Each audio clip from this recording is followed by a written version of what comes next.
Big boss హౌస్లో Sonia strategies ఏంటి అన్నది ఎవరికీ అర్థం కావట్లేదు. ప్రస్తుతం నిఖిల్కి నీ కోసం నేను ఏదైనా చేస్తాను అంటూ మరోసారి హౌస్లో చెప్తుంది.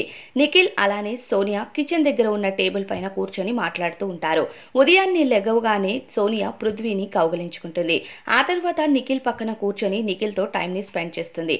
ఇంతలోనే టిఫిన్ ప్లేట్ పట్టుకొని పృథ్వీ కూడా అక్కడికి రావడంతో సోనియా మాటలు మార్చడానికి ప్రయత్నిస్తుంటే నిఖిల్కి చాలా కోపం వస్తుంది. నువ్వు చెయ్యు, అతి మాత్రం చెయ్యకు సోనియా అనేసరికి సోనియా అలిగి అక్కడి నుండి వెళ్ళిపోతుంది. చేతిని పట్టుకొని నిఖిల్ మళ్ళీ వెనక్కి కూర్చోపెట్టి మరీ అలగకు అలగకు అంటాడు. అసలు అలగకు అని నిఖిల్ అనాల్సిన పనే లేదు అని నాకు అనిపిస్తుంది. మరి మీ అభిప్రాయం ఏంటో కామెంట్స్లో చెప్పండి. నేను అమ్మాయినయ్యుంటే అలిగి సంపాదించుకునేవాడిని అన్ని అంటూ చెప్తాడు. ఇంతలోనే సోనియా చెప్పు ఏంటో అని అంటే, నీకు నా మాట వినాలని లేకపోతే నేను కూర్చోమనగానే ఎందుకు కూర్చున్నావు అని నిఖిల్ అడిగితే, నువ్వు కూర్చోమని చెప్పగానే కూర్చున్నాను, నువ్వు చెప్తే ఏదైనా చేస్తాను, నీకోసం నేను ఏదైనా చేయడానికి రెడీగా ఉంటాను అన్నట్టు చెప్తుంది.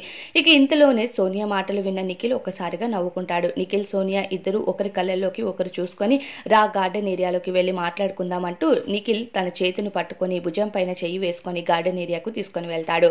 అక్కడికి వెళ్ళిన తర్వాత కూడా ఇద్దరు ఒకరి చెయ్యి ఒకరు పట్టుకొని మాట్లాడుకుంటారు ఉంటారు.